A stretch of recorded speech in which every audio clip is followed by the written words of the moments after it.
Baik ya, kita mulai. Assalamualaikum warahmatullahi wabarakatuh. Selamat malam semuanya. Waalaikumsalam Selamat malam, Pak. Baik ya, malam ini kita lanjut lagi ya untuk kuliah software tambang. Tapi malam ini saya nggak mendemonstrasikan langsung ya penggunaan surpak.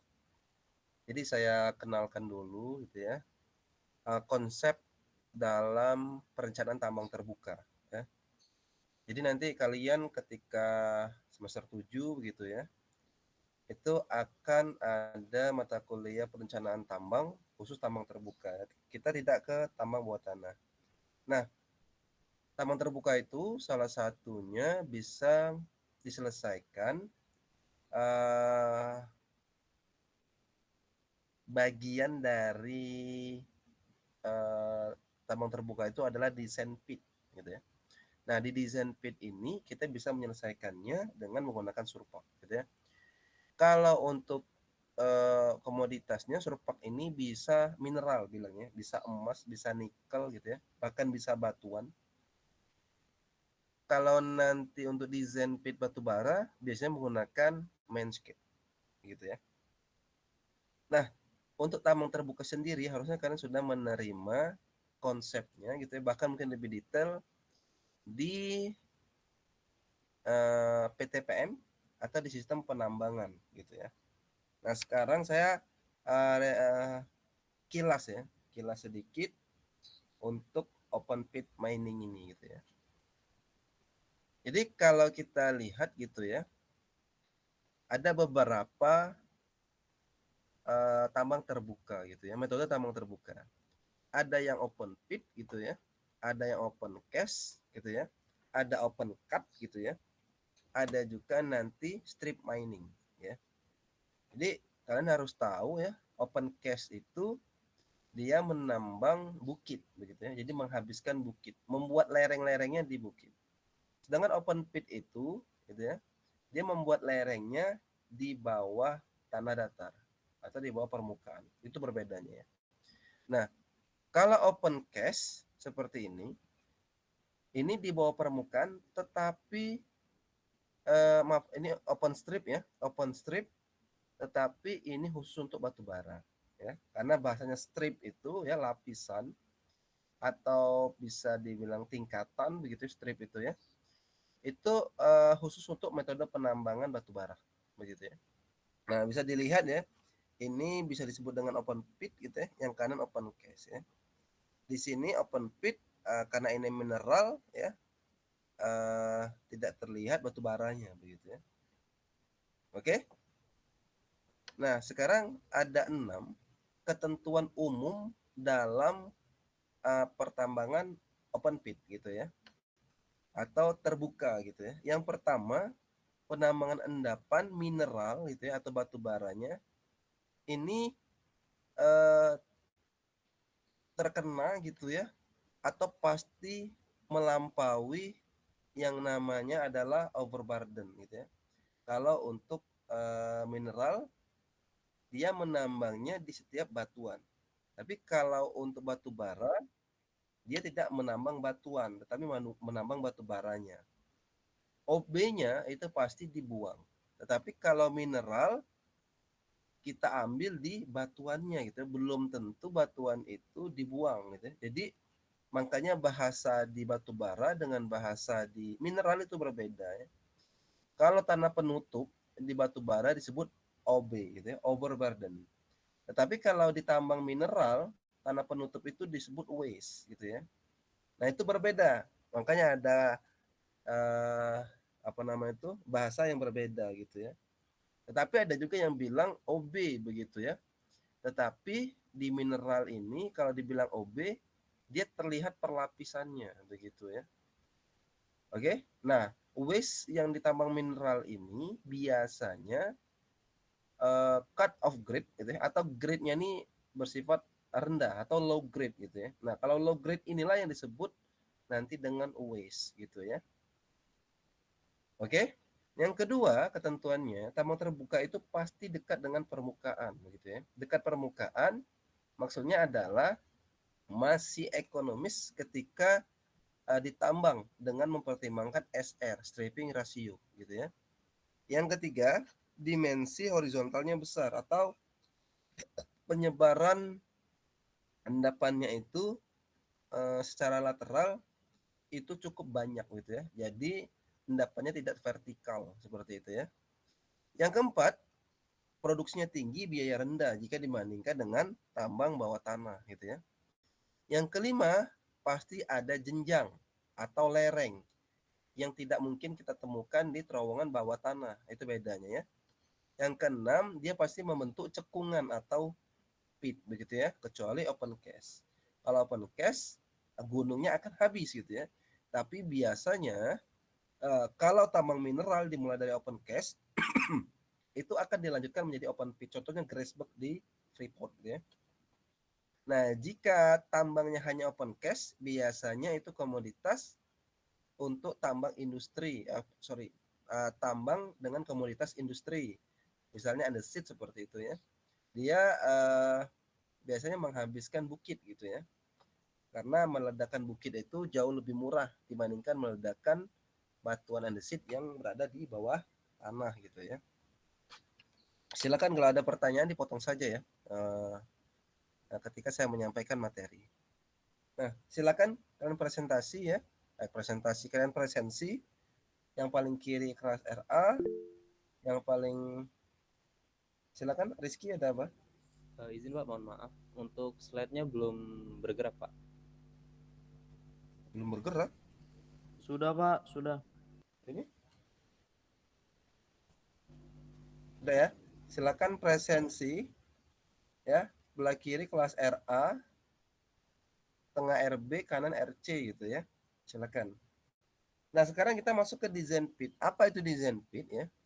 Design pit adalah suatu rancangan pit atau cekungan yang dipertimbangkan berdasarkan lokasi dan jenis material yang akan ditambang. Minimal aspek teknis dan ekonomis. Aspek teknis ini dalam design pit, dia mempertimbangkan yang utama adalah lereng atau nanti geoteknik secara teknis gitu ya. Kalau ekonomis biasanya mempertimbangkan keuntungan. Keuntungan ini nanti bisa dibaca dari net present value atau NPV, internal rate return atau IRR, dan break even point atau BEP. Itu ya. Jadi teknisnya ini lebih mengutamakan geotek gitu ya. Kalau misal nanti drainase gitu ya, atau nanti ada SAM gitu ya, itu tidak terlalu gitu ya dipertimbangkan dalam desain pit. Itu pelengkap gitu ya. Tapi kalau geotek kestabilan lereng itu sangat menentukan begitu ya, karena dia akan menentukan kecuraman atau kelandaian lereng bahkan sampai dengan remnya begitu ya. Kalau salah perhitungan, rem ini, jalan ini gitu ya, atau lerengnya bisa longsor gitu ya. Kalau longsor jalan ini, truk itu tidak bisa ya. Dump truck itu nggak bisa jalan gitu ya, nggak bisa beroperasi. Itu makanya pentingnya apa namanya itu geotek ini. Oke? Nah, ekonomis ya juga penting, makanya ini teknis dan ekonomis ya. Tadi silakan kalian belajar ya, pedalami NPV, IRR dengan BEP gitu ya. Kalau ada membuat tabel cash flow gitu ya, arus kas gitu ya, itu mudah sekali gitu ya. Tetapi untuk memahami NPV, IRR, dan BEP belum tentu begitu ya. Karena biasanya kalau saya uji bimbingan saya gitu ya, itu mereka tahu pengertian aja, bahkan cuma translate-nya aja ya, net present value gitu ya. Uang bersih yang dibawa ke sekarang gitu. Seperti itu saja tuh.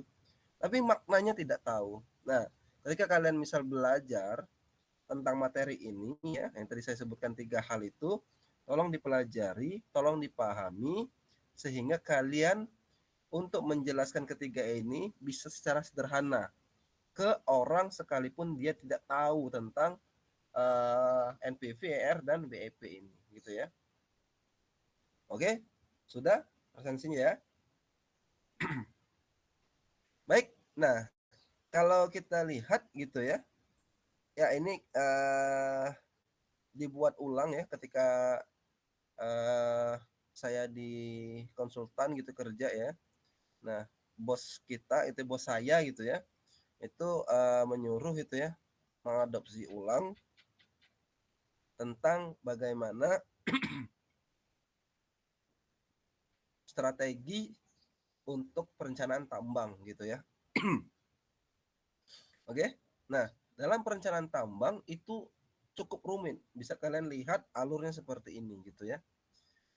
Yang pertama itu dimulai dari sumber daya yang secara geologi sumber daya itu dimodelkan secara 3 dimensi.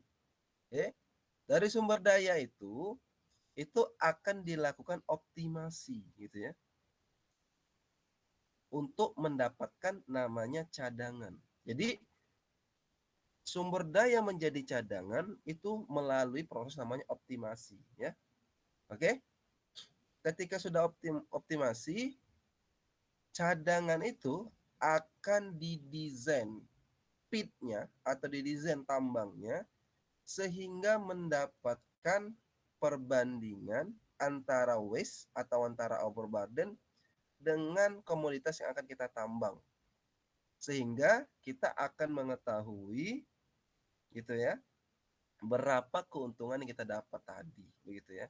Jadi di bagian ini sebenarnya sudah memulai menganalisis hal teknis dan ekonomis gitu ya.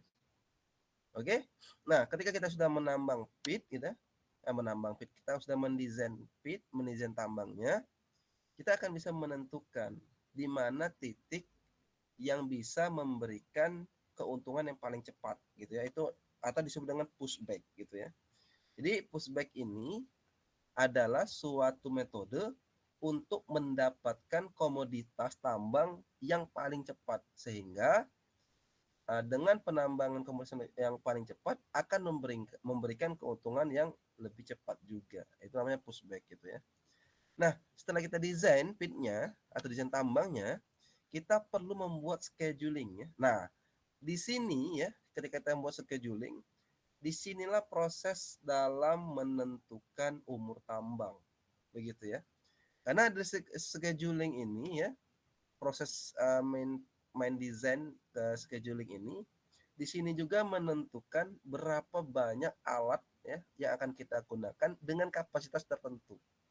Sehingga ketika kita sudah memiliki design pit ya, sudah kita memiliki kapasitas alat, sehingga kita akan tahu design pit kita ini seberapa lama akan bertahan untuk dilakukan produksi. Ya, Johan silakan. Maaf Pak, sebelumnya Pak, untuk absensi kelas RC ini Pak, barcode-nya Inspire Pak, udah nggak bisa lagi Pak. Baru sekarang nggak bisa. Iya Pak, dari tadi juga nggak bisa Pak. Cuman tadi saya mau angkat tangan, cuman sinyal saya juga ngelek. Saya pikir saya Pak yang bermasalah. Rupanya teman-teman juga pada bermasalah Pak.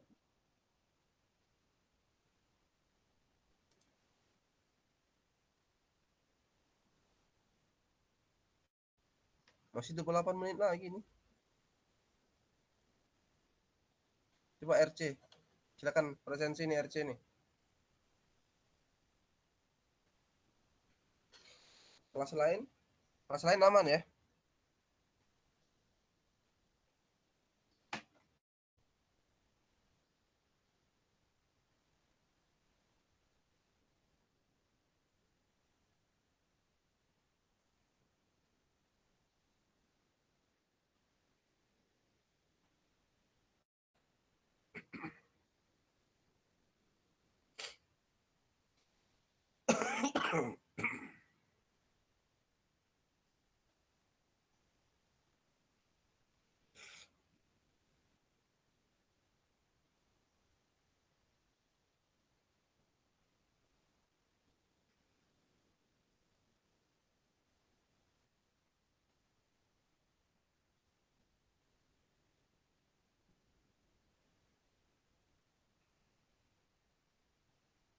Udah ya. Kita lanjut ya. Gimana, Johan? Masih expired nggak? Sudah bisa Pak. Sudah bisa, Pak. Oke. Oke ya. Jadi dari proses desain pit ya, main desain atau desain tambangnya, terus nanti kita melakukan scheduling, disinilah proses ya antara dua ini yang bisa menentukan umur tambang ya. Nah, dalam penentuan umur tambang ini atau dalam proses scheduling ini nanti ya, kita akan memodelkan finansial gitu ya atau kelayakan ekonomi. Jadi bisa juga nanti umur tambang itu semakin singkat gitu ya, karena akan mengejar atau menghabiskan cadangan itu lebih cepat gitu ya.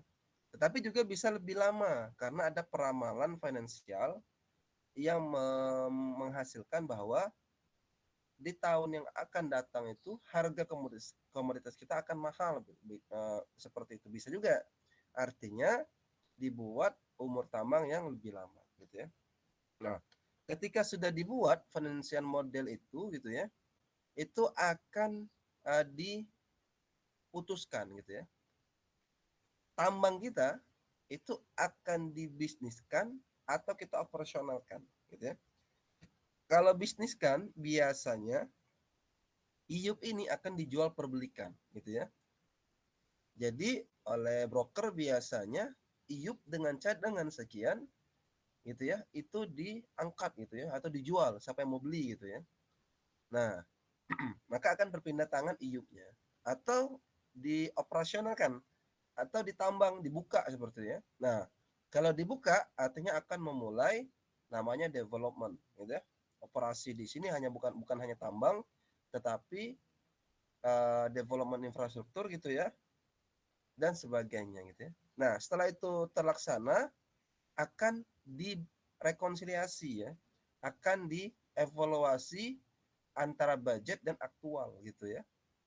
Karena perencanaan itu biasanya belum bisa memenuhi kondisi aktual gitu ya. Karena pelaksanaan secara aktual itu banyak sekali parameternya gitu ya. Banyak sekali parameter yang tidak terbaca biasanya. Nah, makanya perlu rekonsiliasi. Kalau rekonsiliasi menyatakan gitu ya bahwa kekurangan cadangan gitu ya bisa dilakukan eksplorasi advance gitu ya. Makanya nanti dimodelkan atau dioptimalisasi lagi ya sumber daya menjadi cadangan. Setelah rekonsiliasi pitnya misalnya kurang gitu ya, kurang dalam gitu ya, atau kurang lebar gitu ya, itu bisa di main design. Atau hasil rekonsiliasi schedulingnya yang bermasalah gitu ya, berarti scheduling yang diperbaiki. Atau setelah rekonsiliasi financial modelnya yang tidak tepat begitu ya. Artinya apa? Untuk mengevaluasi semua bagian dalam perencanaan tambang itu diproses rekonsiliasi gitu ya. Baik, saya lanjut ya. Nah, dalam perencanaan tambang itu biasanya terbagi 3. Perencanaan jangka panjang, jangka menengah atau jangka pendek ya. Long term, medium term, dan short term gitu ya. Nah, main planner gitu ya atau planner itu berbeda-beda gitu ya. Jadi main plan itu nggak satu ya. Biasanya terbagi jadi 2 ya. Ada yang long term, yang medium dan short term ini biasanya dijadiin satu. Tapi kalau perusahaan besar, medium ini juga dipisah ya. Jadi ada 3 biasanya perencanaan tambang di dalam perusahaan itu.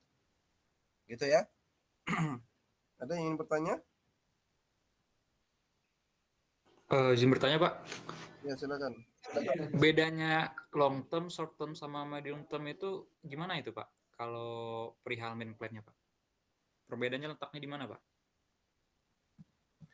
Oke, jadi gini, kalau di perencanaan jangka panjang gitu ya, dia hanya menentukan berapa umur tambang hingga tambang itu ditutup gitu ya. Nah, perencanaan tambangnya itu hanya membutuhkan berapa besar atau berapa banyak atau berapa panjang jalan yang dibutuhkan gitu ya. Berapa banyak infrastruktur yang dibutuhkan, misal seperti dan sebagainya gitu ya. Nah, perencanaan tambangnya dalam jangka panjang sehingga secara ekonomis maupun secara global begitu. Makanya kalau dibatasi waktu itu perencana tambangnya di atas 5 tahun. Begitu ya. Nah, kalau medium itu turunan dari apa namanya itu? Jangka panjang ya.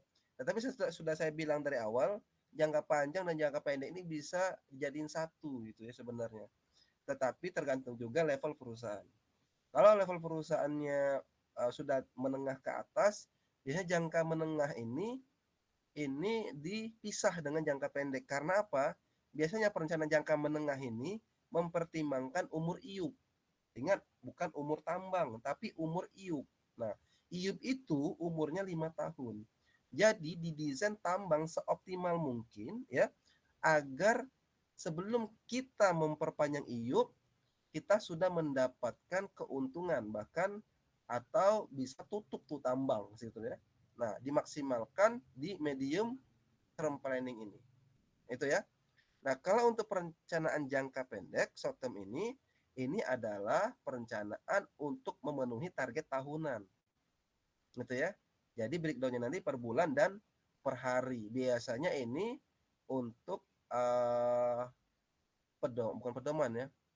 Untuk pegangan gitu ya, atau diinstruksikan ke pengawas lapangan nantinya. Nah, orang pengawas lapangan biasanya berhubungan dengan main planner yang jangka pendek ini gitu ya. Tapi kalau yang jangka panjang, jangka menengah tidak gitu ya. Mereka biasanya ke atas, biasanya ke komisaris gitu ya, atau ke pimpinan gitu. Begitu ya, Yuda. Baik Pak, terima kasih Pak. Oke, ada lagi yang ingin tanyakan?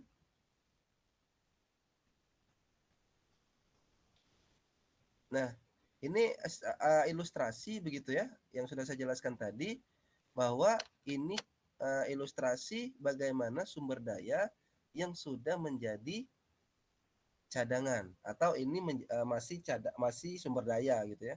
Artinya apa? Blok itu nggak segi empat lagi atau nggak umum lagi ya gitu ya. Tetapi sudah berbentuk seperti ini, menyesuaikan dengan drill hole-nya gitu ya, atau lubang-lubang bor khusus untuk eksplorasi gitu ya.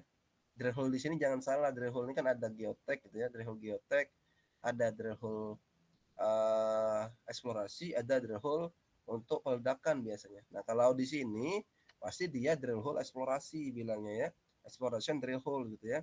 Dan ini adalah blok model gitu ya, yang sudah divalidasi artinya ya, dengan model sumber daya atau cadangan yang dibuat oleh orang geologi biasanya, orang geologi gitu biasanya ya. Nah, setelah kita ada blok model ini, tadi saya bilang dalam proses optimasi itu akan mendapatkan cadangan gitu ya, yang nanti gambarannya itu diwakilkan dengan pit cell gitu ya, pit yang paling optimal. Jadi kalau optimasi itu outputnya adalah pit cell yang paling optimal gitu ya. Kok paling optimal gitu ya? Karena memberikan keuntungan gitulah itu ya, yang paling optimal. Dia bukan maksimal ya, tapi keuntungan yang paling optimal. Karena apa? Kalau kita cari yang maksimal gitu ya, itu dia akan pernah dapat gitu ya. Karena apa? Nilai jualnya itu ya, pendapatannya itu akan bisa terus turun ketika OB atau waste semakin banyak dibuang gitu ya. Jadi apa kesimpulannya? Dalam optimasi ini akan menjawab gitu ya. Tambang itu bukan semakin dalam ditambang semakin menguntungkan gitu ya. Tetapi bisa juga menjadi rugi. Makanya dalam optimasi itu dicari mana pit yang paling optimal. Bukan yang paling dalam gitu ya. Tetapi yang paling optimal. Oke?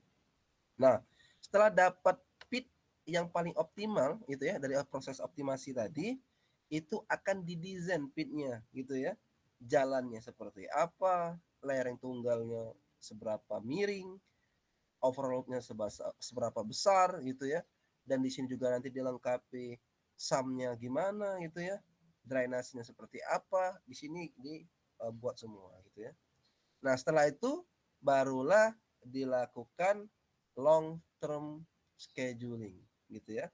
Nanti dari long term akan di breakdown ya, mau medium atau di short term gitu ya. Oke, ini ilustrasi dalam perencanaan tambang. Nah, dalam perencanaan tambang biasanya yang paling berat itu memang di bagian design pit begitu ya. Kalau yang lainnya misal lingkungan dan sebagainya gitu ya, itu biasanya deskripsi gitu ya, perencanaannya, perhitungan nggak didesain gitu ya. Di desain pun itu perencanaan reklamasi dan pasca tambang, itu pun biasanya balik ke main plan gitu ya. Orang lingkungan biasanya menitipkan desain areanya itu ke main plan agar disesuaikan. Perencanaan tambang luasannya setiap tahun gitu ya akan ditambang, itu harus disesuaikan luasannya dalam mereklamasi gitu ya. Kalau berbeda antara main plan dengan orang lingkungan, nggak akan pas gitu ketika di overlay antara area tambang dengan area reklamasi begitu ya. Oke, nah dalam desain pit ini sebenarnya ada dua cara, konvensional dan software. Konvensional ini dulu orang menggunakan kertas yang besar-besar itu seperti anak sipil gitu ya, menggunakan A4 seperti itu ya. Mungkin kalian juga pernah belajar geologi struktur ya, menggunakan kalkir ya, atau menggunakan kertas membuat sayatan ya. Nah seperti itulah manual sekali. Atau pernah kalian ikuti ya, masih ada nama mata kuliah itu menggambar teknik gitu ya. Nah itu secara konvensional, ternyata mendesain pit itu bisa gitu ya. Tetapi gitu ya, secara konvensional ini itu sangat lelah gitu ya. Perhitungan cadangan juga belum akurat gitu ya. Nah sekarang ada cara modern ya. Jadi lawannya konvensional itu modern ya. Di zamannya sekarang ya, metode modern itu biasanya menggunakan software atau aplikasi. Banyak software yang bisa menyelesaikan desain pit ini ya. Dari perusahaan Geovia ada Surpak gitu ya. Dari perusahaan Maptek ada Vulkan. Dari Datamine itu ada Datamine itu sendiri gitu ya. Atau nanti dibantu dengan NPV, Scheduler, SPW dan Studio OP ya. Bisa juga AutoCAD gitu ya. Tapi AutoCAD ini karena dia powerful saja, dia bisa semua gitu ya. Makanya dia bisa digunakan mendesain pit tambang. Tetapi biasanya dia tidak bisa, bukan biasanya ya, dia memang tidak bisa menghitung tonase ya. Hanya terbatas menghitung volume AutoCAD itu. Tetapi yang nomor 1, 2, 3 itu bisa memperhitungkan tonase ya. Bahkan cut off grade-nya bisa di perhitungan secara detail. Karena apa? Software 1, 2, 3 ini memang diperuntukkan untuk tambang. Beda dengan AutoCAD ya. AutoCAD ini diperuntukkan untuk anak teknik biasanya. Ya. Mau elektro, mau mesin, ya, mau tambang, mau sipil gitu ya. Itu bisa semua gitu ya. Nomor 5 itu Micromine gitu ya. Nah, kenapa saya bold Micromine ini? Karena Micromine ini satu software, di dalamnya ada beberapa banyak ya. Kalau misal contoh Geovia, desainnya pakai Surpak gitu ya. Estimasi sumber daya cadangan James, scheduling Manscaped gitu ya, optimasi Whittle. Nah, beda-beda gitu ya. Maptek juga begitu, Vulkan untuk desain, Eureka ini untuk economic evaluation gitu ya. Itu ada kebalik ya, evaluation itu untuk ekonominya gitu ya. Eureka ini untuk schedule-nya gitu ya. Datamine juga begitu ya, dibeda-bedakan dari desain dan economic analisis gitu ya, itu dibeda gitu ya. Kalau Micromine tidak ya, satu aplikasi semuanya di dalam, ada di dalamnya gitu ya. Oke. Nah, sekarang ini dalam menentukan desain pit tadi ya. Silakan kalian baca ya, nanti ada keuntungan dan kerugian gitu dalam bagaimana menambang terbuka dan dibandingkan dengan tambang bawah tanah gitu ya. Nah, ini biasanya alat-alat yang digunakan di tambang permukaan begitu ya. Tapi perlu kalian ingat, tambang di permukaan itu biasanya menggunakan alat-alat berat, alat-alat besar begitu ya, karena memang mengejar produksi sesuai dengan tadi ya ketentuannya, produksinya tinggi gitu ya, tapi biayanya rendah gitu ya.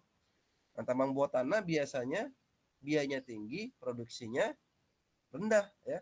Tapi keuntungannya belum tentu rendah karena biasanya kalau tambang bawah tanah itu grade-nya itu tinggi ya. Sehingga nanti nilai jualnya juga tinggi. Oke? Baik, ada yang ditanyakan?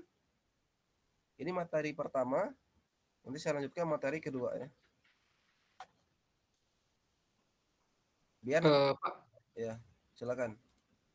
kalau optimization itu gimana caranya, Pak? Cara kita melakukan pit optimization tadi. Oke, nah. Jadi ini ya. Jadi kalau mau melakukan pit optimasi sebenarnya nanti ada di minggu 12 ya. Saya ajarkan konsepnya dengan menggunakan 2D cone gitu ya. Dengan nanti ada satu lagi ya, Lens Grossman gitu ya. Jadi secara 2 dimensi saya akan ajarkan konsepnya bagaimana melakukan optimasi ini gitu ya. Kalau misalnya mau yang cara modern gitu ya, tadi bisa menggunakan Geovia ini Whittle optimasi ya, Maptek ini Evolution, Datamine ini SOPP gitu ya. Nah, apa itu optimasi gitu ya? Itu mempertimbangkan gitu ya biaya operasional gitu ya. Jadi biasanya biaya operasional ini adalah biaya hauler atau apa ya? Biaya alat muat gali muat dengan alat angkut gitu ya. Sehingga akan mengeluarkan operational cost. Itu yang pertama. Dengan dibandingkan nilai jualnya. Gitu ya. Nilai jual ini adalah sejumlah cadangan di sini dengan harga jual komoditas di dunia, gitu ya. Nah, antara dua itulah akan didapatkan gitu ya perbandingan stripping rasio. Stripping rasio ini jika keluar itu adalah stripping rasio yang paling optimal atau menguntungkan, gitu ya. Jadi dalam optimasi ini itu hanya mempertimbangkan keuntungan, gitu ya. Itu ya. Siapa dari Yuda? Oke? Bisa Yuda? Baik, Pak. Paham, Pak. Paham, Pak. Ya. Terima kasih, Pak. Oke. Jadi kalau sudah tahu untung gitu ya, sekarang cari yang aman. Makanya di desain pitnya gitu ya. Yang dioptimasi itu belum memperhitungkan keamanan sebenarnya secara geotek ya. Di sini nanti ya. Pusingnya geotek itu kalau sini orangnya mainnya geologi dan geologi ekonomi biasanya. Mana yang paling menguntungkan? Oke? Baik, ada lagi yang ditanyakan? Silakan.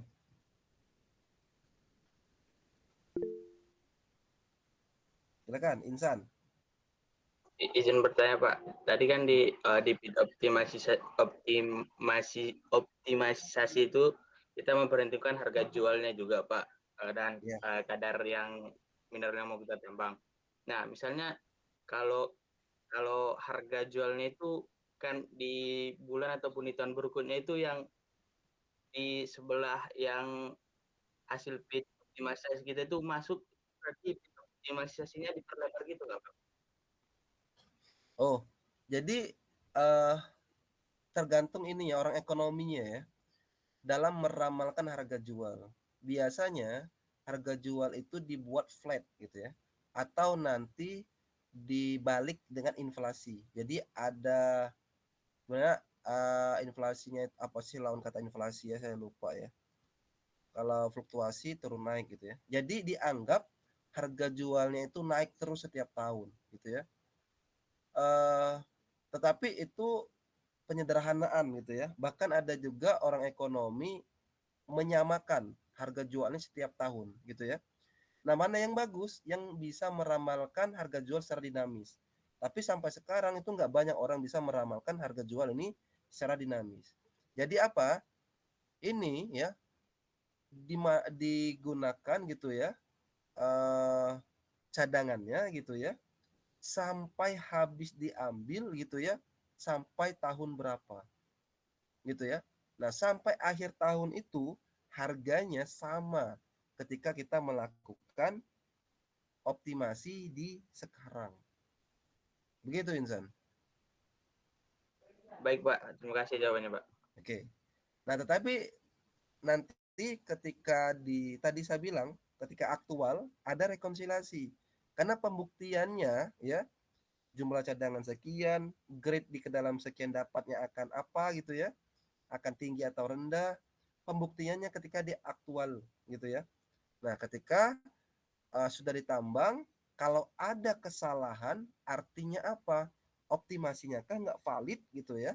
Makanya kembali lagi ya, optimasinya nggak valid setelah rekonsiliasi, atau desain tambangnya nggak valid, nggak benar gitu ya, atau schedule-nya sembarangan, atau modelnya ini nggak tepat, model finansialnya nih gitu ya. Nah, di rekonsiliasi ini budget dan aktual gitu ya.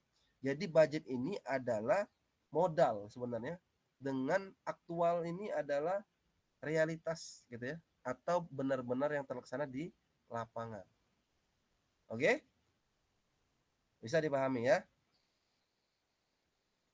Ada lagi yang ingin tanyakan? Silakan.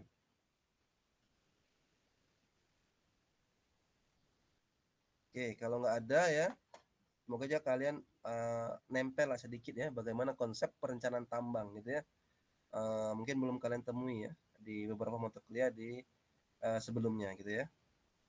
Nah, sekarang saya hanya mengenalkan desain pit ini ketika kita menggunakan software Surpak ya. Saya nggak menguasai Manscape gitu ya. Saya belum menguasai data mine. Saya hanya bisa di Surpak gitu ya. Makanya saya mengenalkan ini. Oke? Kalau misalnya kalian mau, oh Pak, Surpak, Manscape juga Pak, yang lainnya juga ya. Cobalah nanti kalian ya. Kalau kalian bisa menguasai semua software tuh hebat gitu ya. Karena apa? Nanti kalau kalian mau kerja di batu bara, kalian pasti fokus ke Manscape aja. Kalau kalian mau ke mineral, Surpak aja tuh, atau data mine gitu ya, atau nanti Maptek gitu ya, dan sebagainya. Ada pilihannya ya. Tidak mungkin seorang sarjana tambang itu menguasai semua gitu ya. Itu nggak mungkin gitu ya. Oke. Nah ini tampilan depan Surpak gitu ya. Seperti ini ya. Yang ada di folder software yang saya share ya di minggu pertama itu versi Surpaknya 6.42 atau berapa ya itu ya. Silakan kalian install untuk mengikuti demonstrasi saya di minggu depan gitu ya. Oke. Nah, apa yang akan kita atau yang saya akan demonstrasikan gitu ya, itu data-data dasar yang akan diolah di Surpak ya. Yang pertama ada data survei, ada data litologi, dan ada data kolar. Nah, saya sekarang jadi udah ya, konsep perencanaan tambang terbuka udah. Nah, sekarang ini data survei ya.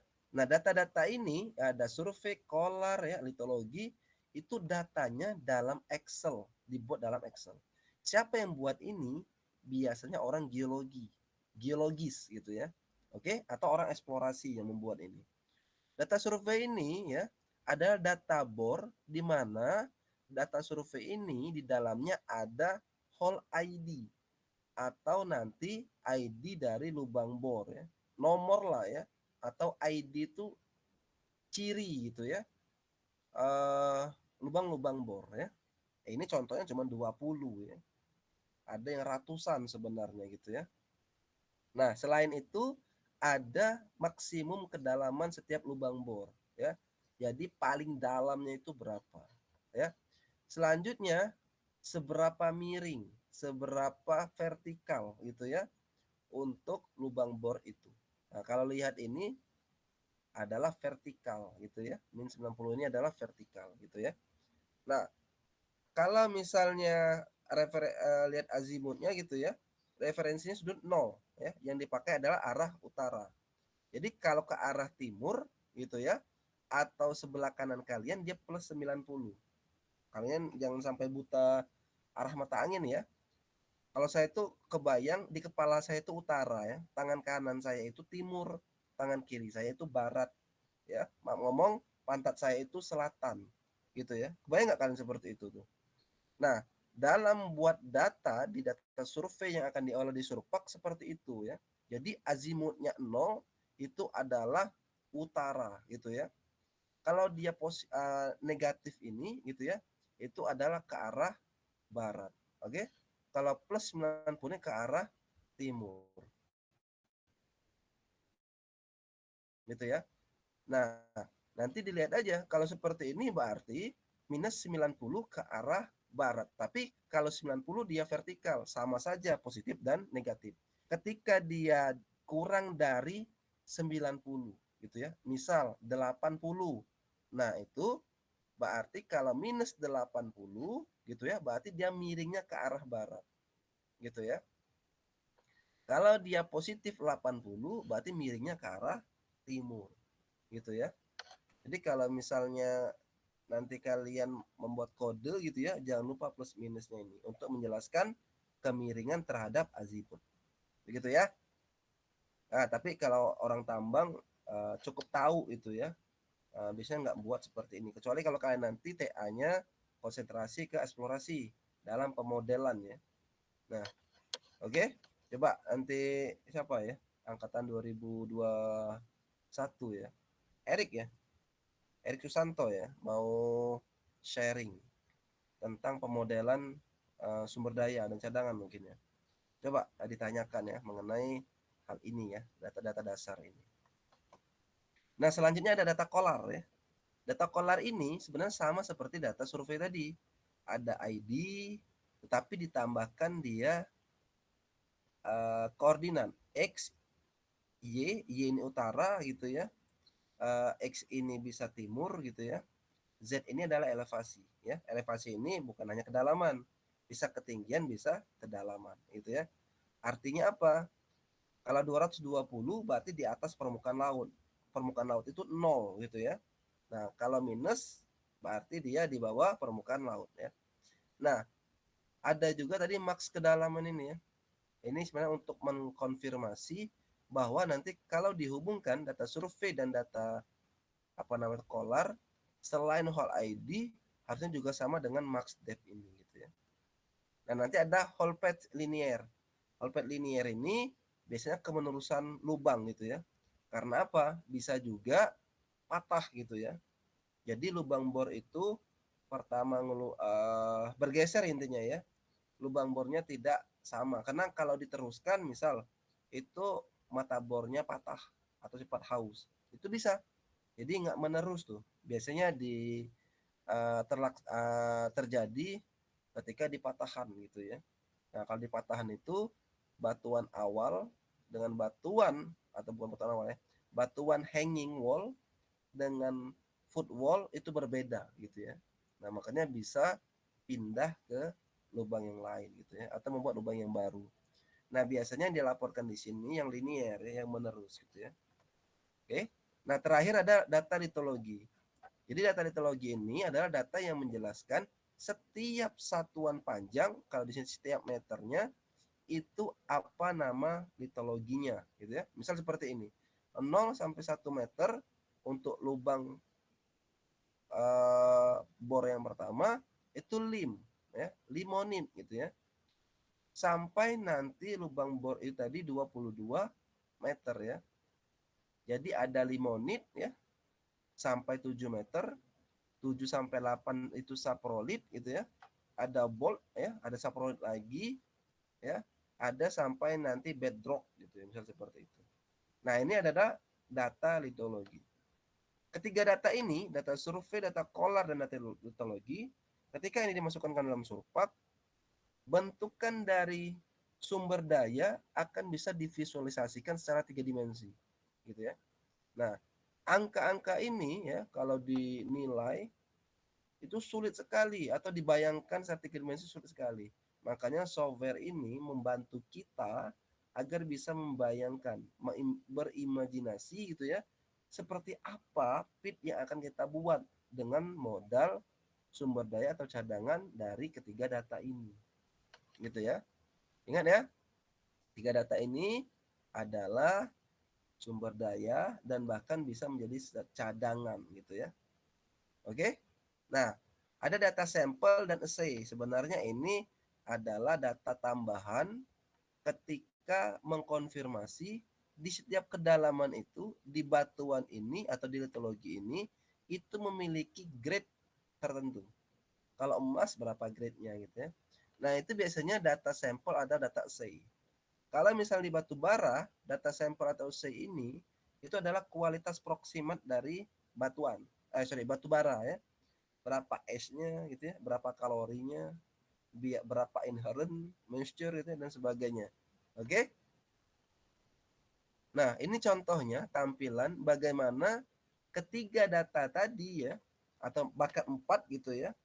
Ada survei, ada kolar ya, ada litologi dan assay, itu bisa tampilkan 3 dimensi seperti ini gitu ya. Kalau diperbesar seperti ini gitu ya. Jadi kita batasnya tahu nih, ini nikel, saprolite, ada limonit misalnya seperti itu ya. Itu bisa ditampilkan. Nah, setiap lubang ini jika dihubungkan dari biru ke biru, hijau ke hijau, dia akan menjadi blok model 3 dimensi. Seperti itu ya. Masuklah metode ekstrapolasi, interpolasi gitu ya, akan menggabungkan atau nanti menghubungkan antara lubang bor satu dan lubang bor lain gitu ya. Tujuannya untuk mendapatkan blok model. Oke? Baik, itu yang bisa saya sampaikan. Silakan kalau ada yang tanyakan terkait jenis data dasar yang nanti kita olah di Surpak. Minggu depan kita lakukan demonstrasi ya. Silakan diinstal Surpaknya. Pak, saya mau nanya lagi, Pak. Ya, silakan. Berarti data yang Bapak tunjukkan tadi ini sekiranya data itu ya Pak, mineral ya Pak? Apa gimana Pak? Perbedaan antara ini mineral nikel ya. Nikel ya Pak? Untuk nikel ini. Jadi kalau kalian belajar explore geologi, limonit, saprolite, bedrock gitu ya, itu kan genesanya dalam pembentukan apa namanya itu nikel gitu ya. Ada nikel di dalamnya gitu. Oke? Oh, baik Pak. Setelah itu Pak, dalam perencanaan tambang lagi ya Pak, saya balik lagi ke perencanaan tambang. Itu untuk apa namanya? Kemiringannya itu bukan kemiringan sih, kayak angle-nya dalam kita mendesain di Surpak ya Pak, itu amannya berapa Pak? Ini angle-nya maksudnya lereng. Lereng kan? Ya, lereng sih Pak. Nah, lereng ini amannya ketika faktor keamanan itu lebih dari 1,1, 1,2 gitu ya. Sebenarnya ini konsepnya aman atau enggaknya itu di mekanika batuan gitu ya. Sudah saya tawarkan, materi ini hilang ya, gara-gara ya kemarin 2 minggu belajar morkolom ya. Nah, makanya saya tawarkan di minggu 10 gitu ya, mau materi ini atau saya share aja belajar mandiri gitu ya. Begitu Yuda. Tapi patokannya miringnya itu mau 90 derajat, mau 80 derajat ya, mau 70 derajat, mau 45 derajat, yang dihitung itu adalah faktor keamanannya. Ya, yang harus lebih dari 1. Begitu Yuda. Baik Pak, bisa dipahami. Oke. Menganalisisnya menggunakan slide atau PES2 ya, bisa. Minggu kemarin udah saya ajarin ya, PES2 atau slide. Ada lagi yang ditanyakan? Cukup, Pak. Cukup ya. Baik, kalau cukup ya, udah jam 9. Oke. Terima kasih atas kehadirannya ya. Minggu depan malam lagi ya, karena mungkin saya minggu depan ekskursi gitu ya. Nah, jadi mungkin saya di Bogor gitu ya, untuk kuliah ke minggu 10 gitu ya. Atau nunggu hari Jumat seperti ini, saya sudah di Lampung lagi ya. Jadi Senin sampai Kamis saya tidak di prodi ya untuk minggu depan. Tapi Jumat insya Allah sudah di prodi lagi. Baik ya, sekali lagi terima kasih atas kehadirannya dan saya cukupkan untuk materi konsep perencanaan tambang dan beberapa data dasar etologi yang bisa diolah di Surpak gitu ya. Dan saya akhiri, Assalamualaikum warahmatullahi wabarakatuh. Waalaikumsalam. Waalaikumsalam. Terima kasih, Bapak. Terima kasih Pak. Sama-sama.